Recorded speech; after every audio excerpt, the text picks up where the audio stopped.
All right, let's just jump right in. Have you ever been in a conversation, maybe a negotiation, or even just a simple disagreement, and felt like you were talking to a total brick wall? You've got all the facts, all the logic on your side, but you hit a complete dead end? Well, in this explainer, we're going to pull back the curtain on a hidden psychological lever that can turn those moments of pure conflict into real collaboration.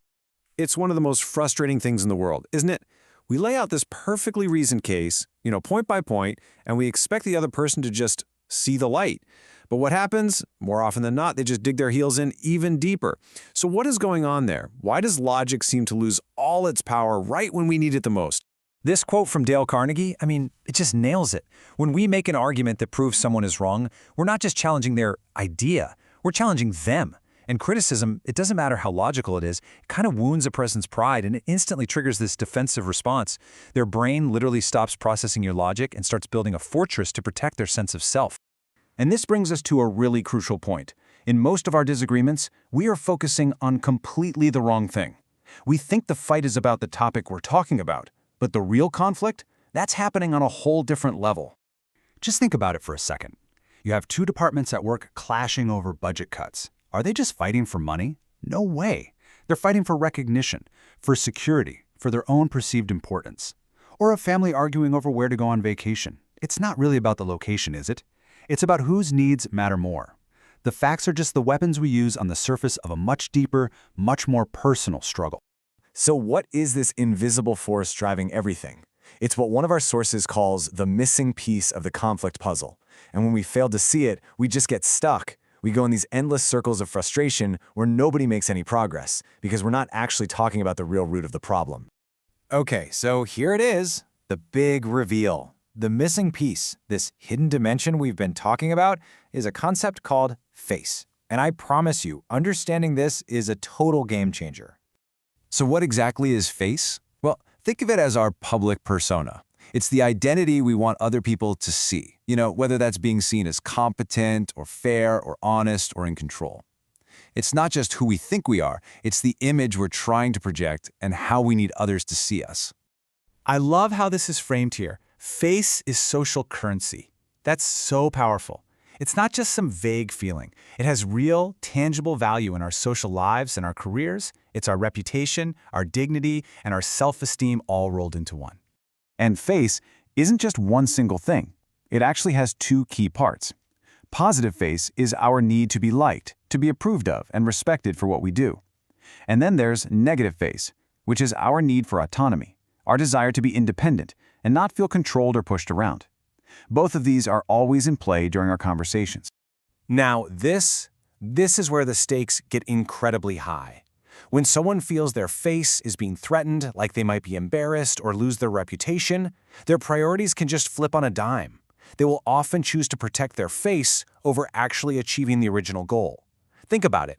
Someone might reject a really helpful suggestion in a meeting just because the way it was delivered made them look foolish. They literally sacrifice a better outcome just to save face. So, if threatening someone's face is the absolute fastest way to hit a wall, how do we do the opposite? Let's get into the practical playbook here, because this theory can be turned into some really actionable strategies. And we're back to Carnegie, who just instinctively got this decades ago. The goal isn't to win by proving your point. The goal is to create an environment where the other person can change their mind without feeling like they've lost or been humiliated. This is the absolute foundational rule. Before you do anything else, you have to create a way for the other person to maintain their dignity. And this isn't about being weak or giving in, it's about being incredibly smart. It completely changes the dynamic from a battle to a session of collaborative problem solving. But we can take this even further with a proactive strategy called face giving. This isn't just about avoiding a threat, it's about actively supporting the other person's self-image. Praising their expertise or acknowledging their hard work, even while you disagree on a point. That's what builds the trust you need to find a real solution. So what does this look like in real life? Well, it's pretty simple. First, you acknowledge their perspective. You validate their feelings. Say something like, "I can totally see why you feel that way." Second, you genuinely try to see the situation from their point of view. And third, and this is key, you use questions instead of direct statements to introduce your different idea. Here is a perfect example. Instead of a direct accusation like, "You're not focused on our company goals," which is a massive threat to someone's face, you try an indirect question. Can you help me understand how this aligns with our company goals? See the difference?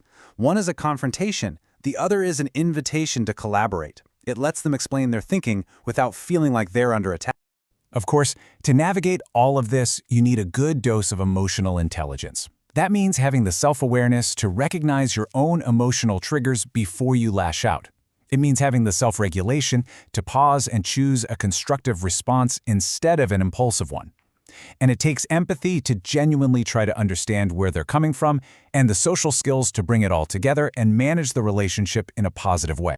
When you really start to apply these principles, it leads to this profound shift in how you approach conflict altogether. It's about changing the entire objective of the game itself. Honestly, it all comes down to this one single, powerful shift in your mindset. Stop trying to win the argument and start trying to manage the relationship. The moment you prioritize connection and mutual respect, you create the conditions for a true win-win outcome. Just look at the two paths, side by side. The old, argument-focused approach, it leads to damaged pride, defensiveness, and usually a stalemate. But a face-focused approach, where you protect dignity and give face, that leads to collaboration, trust, and solutions that actually last. The outcomes? Well, they couldn't be more different. This ancient piece of wisdom speaks directly to this whole idea. You can't end a misunderstanding with an even bigger argument. You end it with empathy, with tact, and with a genuine desire to see the other person's point of view. You end it by putting the human connection ahead of the need to be right. So, the next time you find yourself heading into a difficult conversation, this is the question to ask yourself. Are you going to fight to win a point, a hollow victory that might cost you goodwill and trust? Or are you going to use these tools to protect dignity, build a bridge, and turn that conflict into a shared success? The choice is always yours.